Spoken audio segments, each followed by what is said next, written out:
2024년 8월 세 번째 주간, 교회를 거르는 창조주의 두 번째 주간 월요일, 기독교 대한 성교교회, 소금빛교회, 향심기도회를 각자의 처소에서 함께 우리 주님께 올려드립니다. 이 시간 우리의 마음이 주님 안에서 하나가 되게 하사 온전히 주님만을 바라며 주님을 따르게 하시는 그 주님의 거룩하신 일하심을 찬송하며 우리가 함께 주님께 기도 드리시겠습니다. 이 시간 기도회를 시작하며 각자의 고백으로 주님, 이 짧은 기도회 가운데 우리와 함께 하여 주옵소서. 우리 각자의 고백으로 주님께 기도하며 나아갑니다. 오 할렐루야.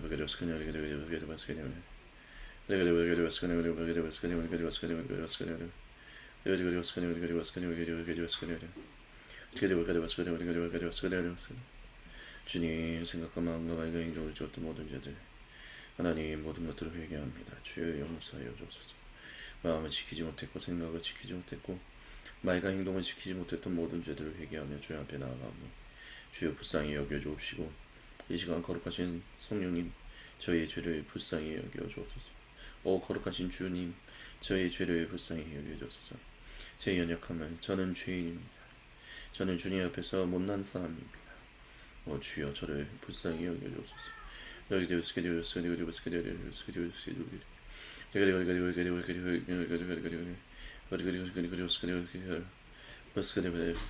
나사에게서 예수님을 오니 나의 말과 행동과 생각과 마음에 영향을 주는 악한 막상 생각들아 저주부터나 치우다. 나사에게서 예수님을 오니 나의 말과 행동과 생각과 마음에 영향을 주는 더러운 악한 막의 사탄 세력들아 저주받고 떠나가야 치우다.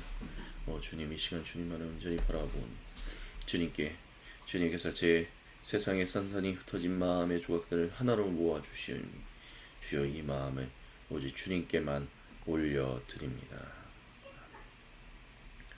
니케아 콘스탄티노플 신경으로 우리의 믿음을 아버지 하나님께 한 목소리의 한 마음으로 함께 신앙 고백하십니다.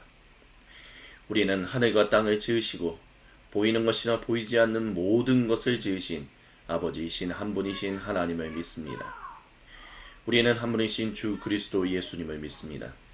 그는 하나님의 독생자이시며 모든 세상이 있기 전에 하나님에게서 나셨으며 하나님으로부터 나온 빛이시오 참 하나님으로부터 나온 하나님이십니다.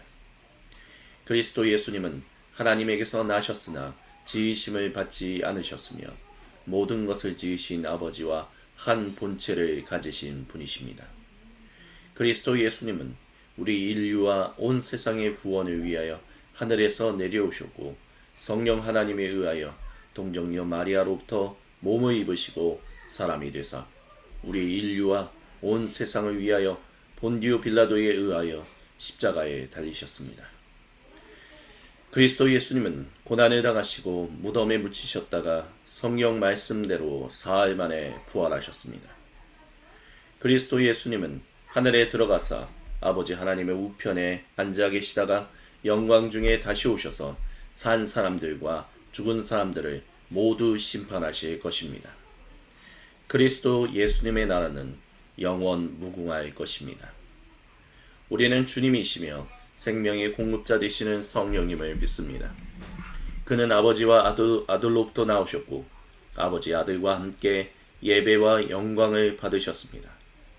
이 성령님은 예언자들을 통하여 말씀하셨습니다. 우리는 또한 하나요 거룩하고 보편적이며 사도적인 교회를 믿습니다. 우리는 죄를 용서해주는 한 번의 세례만을 인정하며 죽은 자들의 부활과 장차 임할 영원한 하나님 나라에서의 삶을 소망합니다. 아멘. 주님의 이름을 함께 경배하며 찬양합니다. 주께서 높은 보좌에 앉으셨는데 그 옷자락은 성전에 가득하도다. 천사들이 모여서 서로 장화하여 외치니 그 소리는 성전에 가득하도다.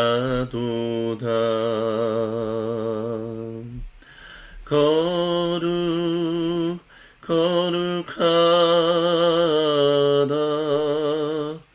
만군의 여호와 그 영광이 온 땅에 충만하시도다.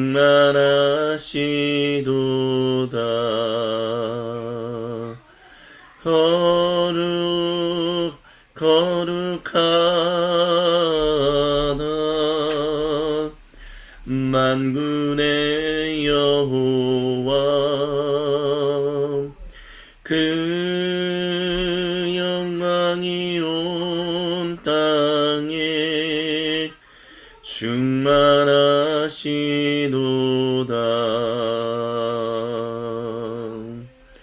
주께서 높은 보좌에 앉으셨는데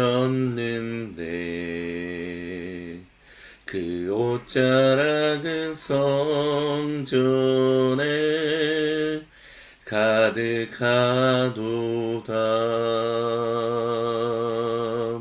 천사들이 모여서 서로 장화하여 외치니 그 소리는 성전에 가득하도다.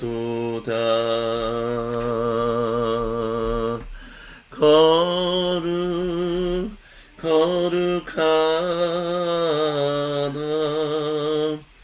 만군의 여호와 그 영광이 온 땅에 충만하시도다.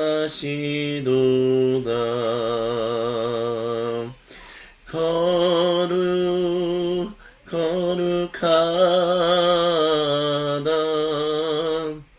만군의 여호와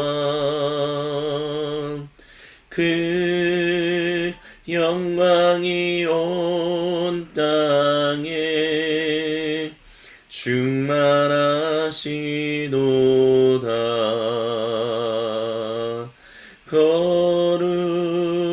거룩하다 만군의 여호와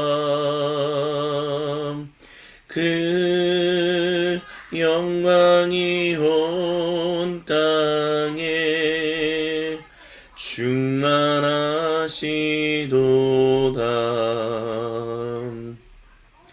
나는 하나님을 예배하는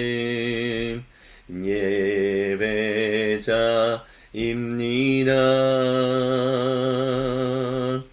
내가 서 있는 곳 어디서나 하나님을 예배합니다. 내 영혼 거룩한 은혜를 향하여 내 마음 완전한 하나님 향하여 이곳에서 바로 이 시간 하나님을 예배합니다. 나는 하나님을 예배하는 예배자입니다.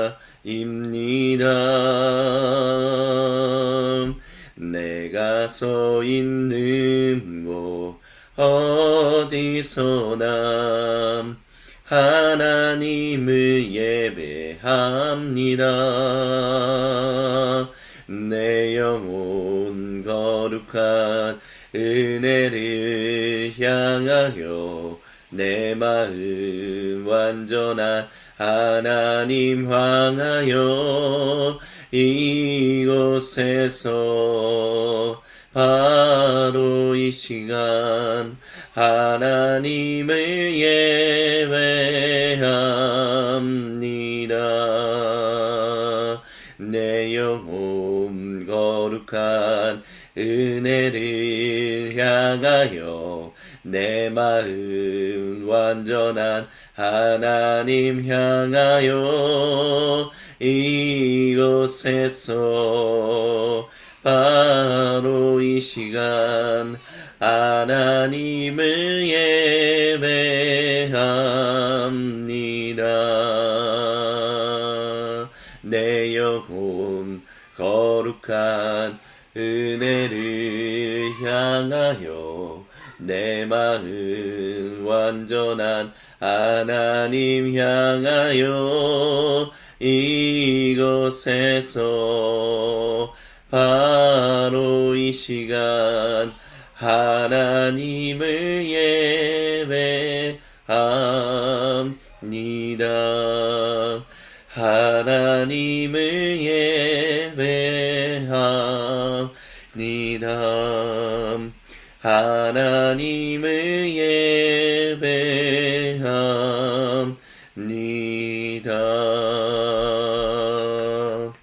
주님께 모든 영광과 감사 그리고 찬양을 올려드립니다. 거룩하신 주님, 주님만을 향합니다. 완전하신 하나님만을 바라보며 나아갑니다. 이 시간 주님만을 온전히 바라보는 주님의 백성들에게 주님의 거룩하신 말씀으로 그 생명과 은혜를 허락하여 주옵소서. 말씀을 증거하는 사람이나 듣는 우리 모두가 한마음 한뜻 한 생각으로 주님의 말씀에 아멘으로 화답하여 삼위 하나님의 이름에 영광 올려드릴 수 있도록 주여 우리와 구체적으로 함께하여 주옵소서. 살아계신 주 그리스도 예수님의 이름으로 기도드립니다. 아멘. 오늘 우리에게 주시는 주님의 거룩하신 말씀은 사도행전 12장 20절부터 25절까지입니다. 제가 세번역 성경으로 봉독해 드립니다. 두로와 시돈 사람들은 헤롯에게 몹시 노여움을 사고 있었습니다. 그래서 그들은 뜻을 모아서 왕을 찾아갔습니다. 그들은 왕의 침실 시종 블라스도를 설득하여 그를 통해서 헤롯에게 화평을 청했습니다. 그들의 지방이 왕의 영토에서 식량을 공급받고 있었으므로 이렇게 할 수밖에 없었습니다. 지정된 날에 헤롯이 용포를 걸쳐 입고 왕좌에 좌정하여 그들에게 연설했습니다. 그때 군중이 신의 소리입니다. 사람의 소리가 아닙니다 하고 외쳤습니다. 그러자 즉시로 주님의 천사가 헤롯을 내리쳤습니다. 헤롯이 하나님께 영광을 돌리지 않았기 때문입니다. 그는 벌레에게 먹혀서 죽고 말았습니다. 하나님 말씀이 점점점 더 널리 퍼지고 믿는 사람이 많아졌습니다. 바나바와 사울은 그들의 사명을 마치고 마가라고도 하는 요한을 데리고 예루살렘에서 돌아왔습니다. 이는 거룩하신 우리 주님의 말씀입니다. 아멘. 주님 영광 받으소서. 사도행전 강의 21번째 주님의 말씀을 잠시 나눕니다. 사도행전 12장에 주된 인물로 등장하는 헤롯 아그리빠, 헤롯 대제 또는 헤롯의 2세의 손자로서 그는 야심을 가지고 있었던 사람입니다.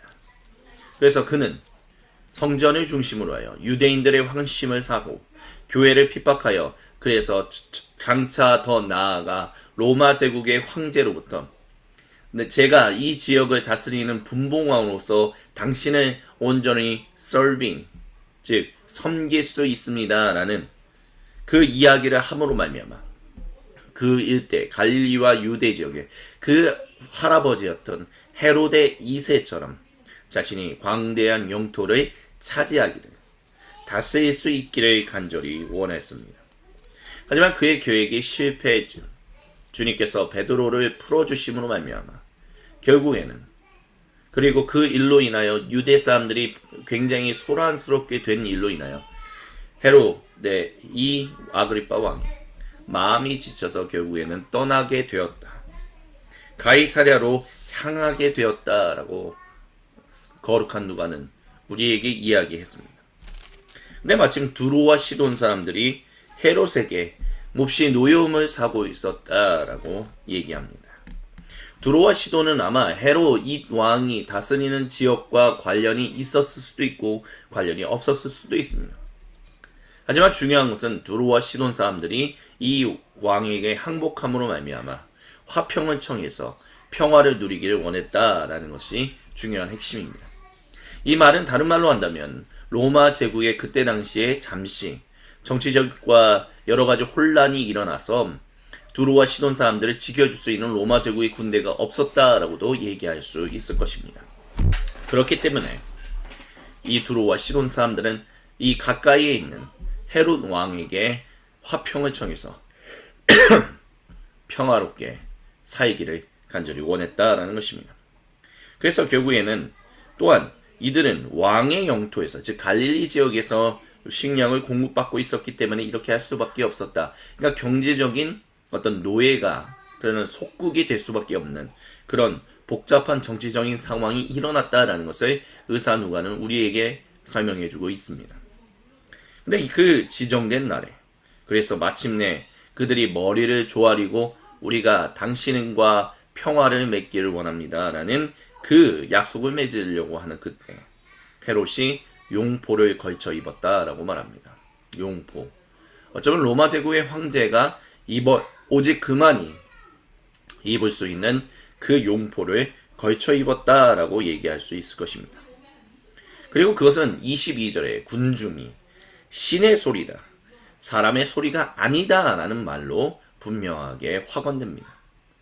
로마 제국에서 오직 신의 소리를 전하는 유일한 왕은 로마 제국의 황제였습니다. 하지만 이 헤롯, 이 왕은 자신이 바로 그런 사람이다라는 것을 은연중에 드러냄으로 말미암아 결국에는 많은 사람들로부터 신의 소리다, 인간의 소리, 즉 신의 아들이다, 인간의 아들이 아니다라는 찬사를 듣게끔 이끌어냈습니다. 그러자 즉시로 주님의 천사가 헤롯을 내리쳤다라고 말합니다. 그래서 그가 벌레에게 먹혀서 천천히 죽고 말았다라고 말합니다. 즉 성전을 중심으로 유대인들의 환심을 사고 교회를 핍박하여 그 지역을 안정화함으로 말미암아 로마 제국으로부터 진실로 나는 이 지역을 다스릴 수 있는 분봉왕으로서 제격입니다 라는 것을 증명하고자 했던 것은 그 욕심이 날로 커져서 결국에는 갈릴리라는 그 유대인들이 가이사랴라는 그 지역에서 그가 두로와 시돈 사람들과 함께 관계를 맺음으로 말미암아 왕이다, 아니 왕을 넘어서서 신이다 라는 말을 듣고 싶어 했던 그 사람은 결국 주님의 성전을 더럽히고 주님의 백성들을 온전치 못하게 지키는 그 왕을 치심으로 말미암아 죽게끔 만드는 그런 징계를 행하셨습니다. 이것을 통해서 우리가 알 수 있는 것은 이런 겁니다. 적어도 주님이 헤롯의 다스리심을 일단은 놔두고 계셨다는 것입니다. 더 심해지지 않기를 오히려 유대인들을 온전히 다스려서 그 유대인들이 하나님께로 온전히 돌아올 수 있도록 이끄는 일들을 그가 아주 미약하게 가능성은 미약할지라도 그런 일을 할 수 있기를 주님이 원하셨기 때문에 그가 행하는 모든 일들을 그냥 잠자코 내버려 두고 있었다는 것입니다. 그리고 베드로를 풀어주심으로 말미암아 헤롯이 온전히 정신을 차리기를 주님은 간절히 원하셨습니다. 하지만 그가 온전한 정신을 차리지 못하고 결국에는 신의 소리다라는 것을 드러내고 싶어하는 그런 일들을 통해서 결국에는 하나님이 그를 치셨습니다.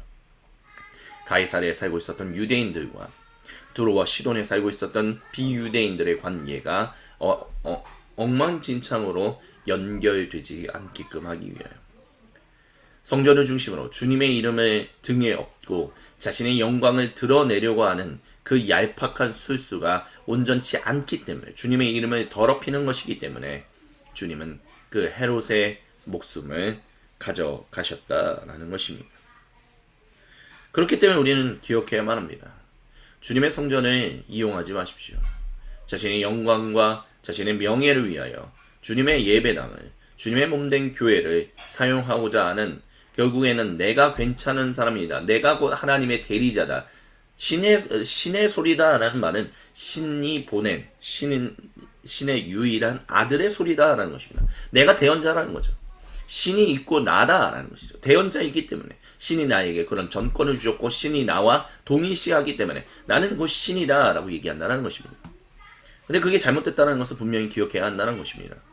주님의 말씀을 증거하는 사람이나 주님의 이름으로 무엇인가를 행하는 높은 위치에, 어느 정도 책임 있는 위치, 책임지는 위치에 있는 사람들은 주님의 대리자가 나다라는 식의 인식이 사람들로부터 드러나지 않도록 그렇게 자기의 영광과 자기의 명예를, 하나님의 영광과 하나님의 명예를 드높이는 것보다 더 드러내려고 하는 욕심들을 사용해서는 안 됩니다. 그러면 주님은 그것을 가만두지 않으십니다. 주님은 그것을 반드시 심판하십니다. 주님은 반드시 그것을 재판하셔서 합당한 처벌을 받게 하십니다. 그렇기 때문에 이거는 단순히 주님의 말씀을 증거하는 목사님들과 선교사님들을 향한 것만이 아닙니다. 이 말씀은 모든 성도를 향한 것입니다. 어느 정도 책임 있는 위치에 있는 사람이 내가 주님을 믿는다라고 하면서 내가 주님을 대리하는 사람, 주님을 대표하는 사람, 주님을 대신하는 사람이다라는 인식이 사람들로 하여금 생기게끔 만들려고 자꾸 의도하는 사람, 주님이 그걸 모른다라고 생각하지 마십시오. 사람들은 10개 물속은 알아도 1개 사람 속은 모른다라는 속담처럼 당신의 마음 중심이 어떤지를 우리가 완전히 가늠할 수는 없습니다. 하지만 분명한 것은 하나님은 아십니다. 주님은 아신다라는 것입니다. 그렇기 때문에 주님의 이름으로 내가 주님의 대리자입니다 라는 그런 식으로 사람들을 현혹하고 사람들을 미혹하여 자신의 영광과 자신의 명예를 두껍게 하려고 하는 모든 어리석은 행동들을 멈춰야만 할 것입니다. 주님의 말씀은 점점점 더 널리 퍼집니다. 그리고 바나바와 사울은 그들의 사명을 마치고 마가라고도 하는 요한을 데리고 예루살렘에서 돌아왔다라고 짤막하게 얘기합니다. 거룩한 누가는 이게 무엇이었는지에 대해서는 분명하게 얘기하지 않습니다. 하지만 많은 오늘날 21세기의 신약성경 학자들은 이 말씀이 바로 갈라디아서에 있었던 예루살렘 회의를 말하는 것이 아니겠느냐라고 얘기합니다.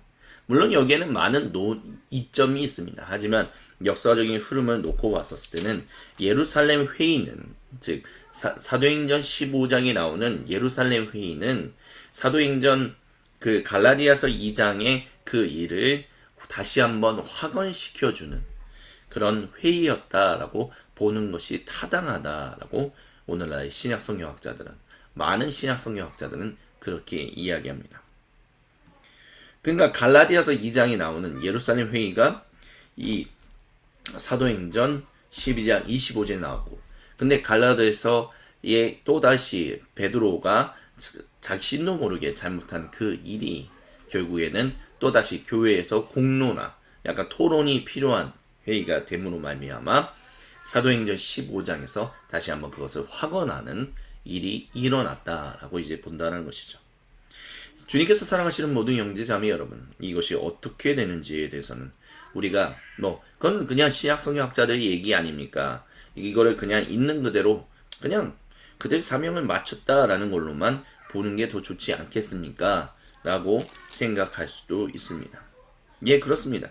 적어도 어쨌든 이 본문에서 바나바와 사울이 그들의 사명을 마쳤다라는 것은 갈라디아서 2장에 나오는 유대인들과 비유대인들이 한 몸 되었기 때문에 더 이상 그들에게 할례를 강요해서는 안 된다라는 이야기를 했던 것일 수도 있고요. 아니면 그 이전에 사도행전 11장에 나오는 것처럼 서로가 자기 형편에 맞춰서, 즉 비유대인 지역, 그 지역, 유대인 본토 지역이 아닌 지역에서 비유대인들과 유대인 출신의 성도들이 함께 주님의 거룩한 몸을 이루어 교회를 이루었는데, 예루살렘 교회 공동체를 섬기기 위하여 헌금을 전달하러 갔던 그런 일을 마무리하고 그가 돌아왔다라고도 얘기할 수 있을 것입니다. 어떤 것이든 간에 중요한 핵심은 그겁니다. 주님의 몸된 교회가 온전하게 하나 되게끔 하기 위하여 바나바와 사울은 자신들이 해야 할 일을 했다라는 것입니다. 주님이 주신 그 거룩하신 일들이 온전하게 더 뿌리 내리게끔 하기 위하여. 오늘날 많은 사람들 중에, 성도님들 중에 이런 얘기를 하시는 분들이 있습니다. 성령님을 받아야만 인생이 바뀐다. 교회 문턱만 넘어가는 사람이 아닌 진실로 성령 세례를 받아야 하는, 물 세례만을 받는 것이 아니라 성령 세례를 받아야 한다라는 그런 얘기를 하는 사람들이 있습니다. 근데 그 얘기는 굉장히 잘못된 얘기입니다. 무엇이 잘못된 얘기냐? 단순히 성령님의 충만한 감동 가운데 있으면, 성령님의 충만한 인재 속에 있으면 그 사람이 자동적으로 변할 것이다 라고 얘기하는 것은 무엇인가 잘못된 부분이 있다라는 것입니다. 왜냐하면 성령님이 주시는 감동으로 인하여 우리가 예수님을 구세주로서, 대제사장으로서, 만왕의 왕으로서 고백하게 됩니다. 하지만 그 이후에 우리가 만왕의 왕이시며 대제사장이신 예수님을 경배하며 주님을 예배하고 선교하는 일을 감당하기 위해서는 우리는 성령의 충만한 임재 속에서 아들 예수님과 함께 아버지 하나님과 친밀한 교제를 맺는, 그것을 사모하는 일들, 그것에 헌신하는 마음과 생각과 말과 행동이 헌신하는 일들이 일어나야 합니다. 즉 주님께서 우리와 맺은 언약에 신실하셨던 것처럼, 그렇게 헌신하셨던 것처럼 우리도 성령 하나님을 통하여 아들 예수님 안에서 아버지 하나님과의 관계에 전적으로 헌신해야 한다는 것입니다. 근데 마치 내가 성령님 받으면 자연스럽게 자동적으로 나는 변화되게 된다라는 식의 어떤 그런 생각을 자기도 모르게 가지고 있는 상황 가운데서 물세례만 중요한 게 아니라 성령 세례도 중요하다라고 얘기하는 것은 그만큼 주님께 드리는 헌신을 굉장히 가볍게 여기는, 그것이 무엇인지를 정확하게 파악하지도 못한 채 그저 이야기하는, 말만 하는 그런 안타까운 일이 일어나는 것이다 라고 얘기할 수 있을 것입니다. 그래서 저는 특별히 우리가 방금 전에 찬양했던 찬양 가사이기도 하지만 예배자라는 말도 어떤 면에서는 조금 더 우리가 수정할 필요가 있다라고 주님께서 말씀하신다라고 저는 생각합니다. 무슨 얘기냐? 예배자.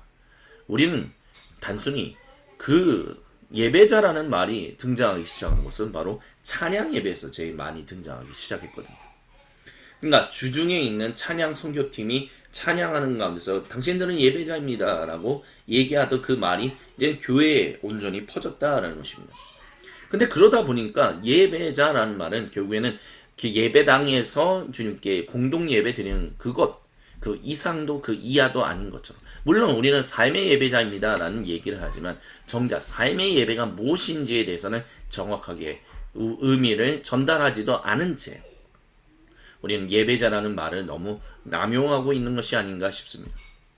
그리고 우리는 또한 기억해야 합니다. 우리는 하나님을 예배하는 사람이지만 또한 주님의 말씀을 증거하는 선교사들입니다. 그렇기 때문에 우리는 예배자들이면서 동시에 선교사들이요, 선교사들이면서 동시에 예배자들입니다. 이것에 대한 의미가 무엇인지를 알고 싶으시다면 파이미니스트리 통합 입문과정이 있는 그 마지막에 19번째, 19번째 그 나눔을 한번 살펴보실 수 있기를 간절히 소망합니다. 중요한 핵심은 주님의 모든 백성은 예배자며 선교자고, 선교사면서 동시에 예배자로서 우리는 주님의 거룩하신 그 주님의 전적인 헌신에 감사하며 우리가 주님께 드려야 하는 그 온전한 헌신을 주님께 드려야 한다는 것입니다. 단순히 성령 세례받는다라고 해서 자동적으로 우리가 헌신하게 되고 우리의 삶이 자동적으로 변화하게 될 것이다라고 생각하는 것은 굉장히 오해를 불러일으키는 이야기라는 것을 잊지 마십시오. 주님께 헌신하려면 당신의 생각을 드려야 하고 당신의 마음을 드려야 하고 당신의 모든 것을 드려야 합니다. 그렇다면 분명히 또 누군가는 이렇게 얘기할 것입니다. 그건 행위 구원을 얘기하는 거 아닙니까? 아닙니다. 구원이라는 게 무엇입니까? 구원이 차라리 구원이 단지 죽어서 천국 가는 것이 구원입니까? 아닙니다. 구원은 우리가 이 땅에서 하나님의 형상을 회복한, 즉 성령님의 사로잡힌 사람으로서 하나님께서 맡기신 청지기적인 사명, 왕같은 만왕의 왕이신 대제사장이신 예수님 안에서 왕들의 역할, 여왕들의 역할, 그리고 제사장들의 역할을 온전히 감당하는 것이 바로 구원받은 것입니다. 주님께 드려야 하는 하나님의 거룩한 백성이 되었다라는 것이 구속이라면 우리는 이제 구속받은 백성답게 살아가는 것에는 우리의 전적인 헌신이 성령 하나님의 충만한 임재 속에서 일어나야 한다는 것. 그 모든 일도 성령 하나님의 충만한 임재가 없다면 불가능하다는 것. 즉 주님의 은혜 없이는 주님께 헌신하는 일도 불가능하다는 것을 반드시 기억해야만 할 것입니다. 그렇기 때문에 이것은 행위로 위한 구원을 얘기하는 것이 아니라 은혜로 인한 전적인 은혜에 감사하며 그 은혜에 감동하여 그 은혜의 영감을 받아 주님께 헌신하게 되는 일들이다. 그렇게 바나바와 사울처럼 그 사명을 다하는 사람들이 우리가 되어야만 합니다. 그리고 계속해서 주님의 이름을 경배하는 일들이 일어나야 합니다. 특별히 마가라고도 하는 요한을 그들이 데리고 왔다. 다른 말로 한다면 예루살렘 교회에서 그를 보냈다라고도 얘기할 수 있을 것입니다. 즉 하나님께서 하시는 일들에 대해서 그 예루살렘 교회의 모태인 마가의 다락방이었던 그 마가 그 집의 아들인 마가라고도 하는 요한을 보냄으로 말미암아 예루살렘 교회는 이 요한이 이 마가가 주님의 말씀으로 더욱더 온전히 훈련되기를, 그래서 바울과 바나바를 통해서 그와 같은 일들이 이루어지기를 위해서 위탁했다라고도 얘기할 수 있을 것입니다. 그렇기 때문에 주님께서 사랑하신 모든 형제자매 여러분, 주님의 거룩하신 일들에 우리가 전적으로 헌신하며 서로가 서로를 위하며 서로가 서로를 격려하며 서로가 서로를 주님 안에서 한몸 되는 일에 헌신하는 일들이 필요하다. 예루살렘 교회가 안디옥 교회에 마가라는 요한을 보냄으로 말미암아 그곳을 통해서 우리는 주님 안에서 한 몸입니다 라는 것을 더욱더 드러내는 일을 행했던 예루살렘 교회를 기억하며, 또한 자신의 사명이 최선을 다했던 바나바와 사울을 기억하며 우리는 우리의 인생을 온전히 주님께 드리는 일에 모든 것을 드리는, 근데 그 모든 것이 주님의 은혜로 이루어졌습니다라는 믿음의 고백과 감사를 올려드리면 진실한 온전한 예배자들 또한 선교자들이 되어야만 할 것입니다. 아멘. 이 시간 주신 말씀을 기억하며 세상에 산산이 흩어졌던 마음의 조각들을 하나로 모아 우리 주님께로 올려드리며 다 함께 기도하시겠습니다. 각 우리 주여 한번 외치고 주님께 기도합니다. 주여, 우리가 예수님 우리가 예수님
주님께서 우리에게 가르쳐주신 기도를 우리 다 함께 한 목소리 한 마음으로 함께 주님께 기도드립니다. 하늘에 계신 우리 아버지, 아버지의 이름을 거룩하게 하시며 아버지의 나라가 오게 하시며 아버지의 뜻이 하늘에서와 같이 땅에서도 이루어지게 하소서. 오늘 우리에게 일용할 양식을 주시고 우리가 우리에게 잘못한 사람을 용서하여 준 것 같이 우리의 죄를 용서하여 주시고 우리를 시험에 빠지지 않게 하시고 악에서 구하소서. 나라와 권능과 영광이 영원히 아버지의 것입니다. 아멘. 우리 주님께 모든 영광과 감사와 찬양을 올려드립니다. 아멘. 이것으로 창조절 두 번째 주간 월요일 기독교 대한 선교교회 소금빛교회 향심기도회를 마무리합니다.